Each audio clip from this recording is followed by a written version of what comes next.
Ababundabunda abayingira Uganda okuva e Congo nga bayita ku nnyanja Muttanzige ku mwalo gw'e Ssebagolo mu ggombolola y'e Kyangwali mu disitulikiti y'e Kikuube gweyongedde oluvannyuma lw'entalo z'amawanga okusituka buto mu ggwanga eryo. Ekyeraliikiriza kwe kuba ng'e Congo waliyo obulwadde bw'Ebola era ab'ebyobulamu bakola butaweera okuwandiisa n'okukebera abayingira eggwanga nga Herbert Tumwebaze ng'ono akola ku mbeera z'abantu okuva mu kitongole kya Lutheran World Federation omu ku bakola ku bantu bano bw'annyonnyola. But as of now, we just received some alert cases, but we have not had major cases that need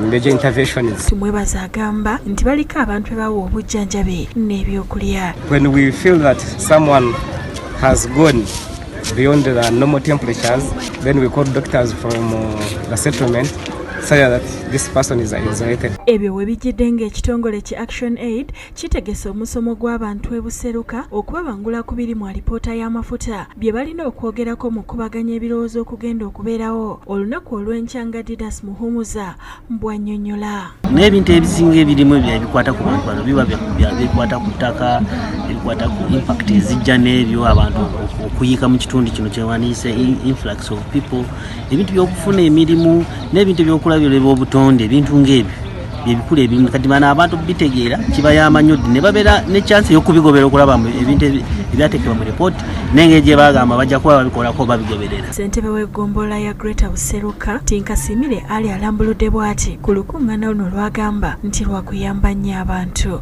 Nanze nkiriza ng'omukulembeze w'abantu nti ekye gavumenti ekoze ekirungi na kampuni y'amafuta kusoboza abantu bonna wamu balabe gapu zasigalawa babintu byonna engeri babiteeka babiraba. Abamu ku bantu ba bulijjo aboogedde ne Bukedde TV basiimye enteekateeka eno ne bategeeza nti bajja kusobola bulungi okulambika ensonga zaabwe mu nsinkano yaabwe n'abakungu okuva mu kitongole ki Petroleum Authority Uganda. Tulimo okujjuza kwegamba okujjuza ebintu gavumenti epiikingemu ebintu byetwagala n'ebyenatukolera tubenefitinge ku gundi ku mafuta gafu wano hoima. Kimanyire kime kitongole kinu mulingo kisetingire kintu tukimanya nyenkya tiimu yona ya State House eri hali. Ismail Nsubuga yakusakidde eggulire lino ku lwa Bukedde TV.